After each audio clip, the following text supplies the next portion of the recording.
on a expliqué l'architecture qui englobe le gateway ou discovery ou les microservices. Comment ça marche? Je répète son explication. J'ai dit qu'un client, il ne peut communiquer directement avec un microservice que si on intègre une passerelle, c'est le gateway, qui va jouer le rôle d'intermédiaire. Pourquoi faire? Alors lui, il va augmenter la sécurité. Il va sécuriser plus cette communication. Ok? Il ne va pas faire juste la sécurité, mais plutôt autre chose, comme on l'a dit, et on va les voir tout à l'heure. Donc, les microservices, ils peuvent être connectés avec des bases de données, avec une même base de données aussi, ou c'est une obligation pour l'ensemble qu'ils s'enregistrent dans le Discovery.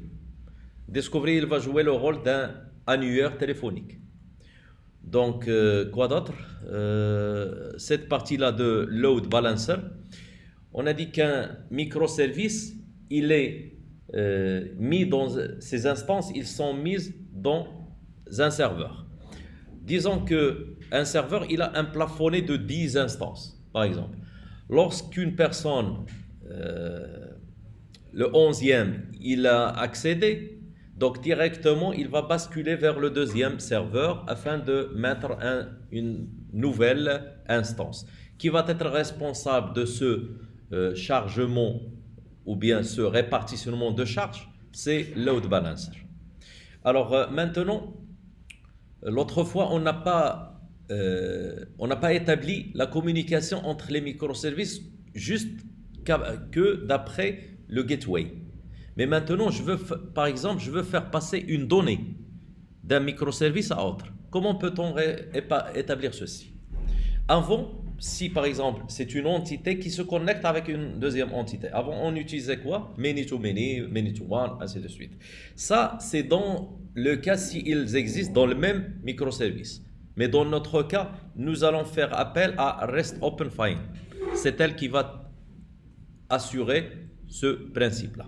Alors, avant de passer à la pratique, en gros, donc je vais établir certaines définitions qu'on n'a pas expliquées l'autre fois. C'est juste une petite révision pour nous.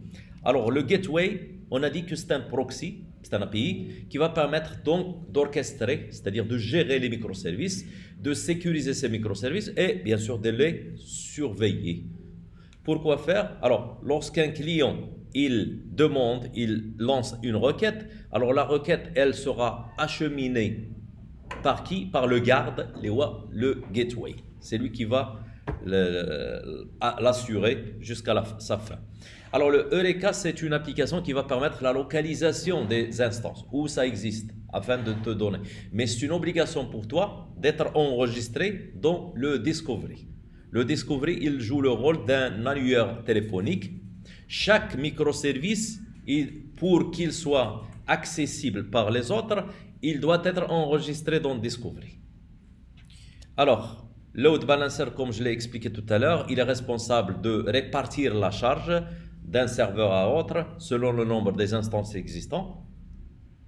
Et Spring Cloud Open Find, c'est elle qui va me permettre de faire passer des données entre les microservices. La suite sera après. Maintenant, nous allons passer à la pratique.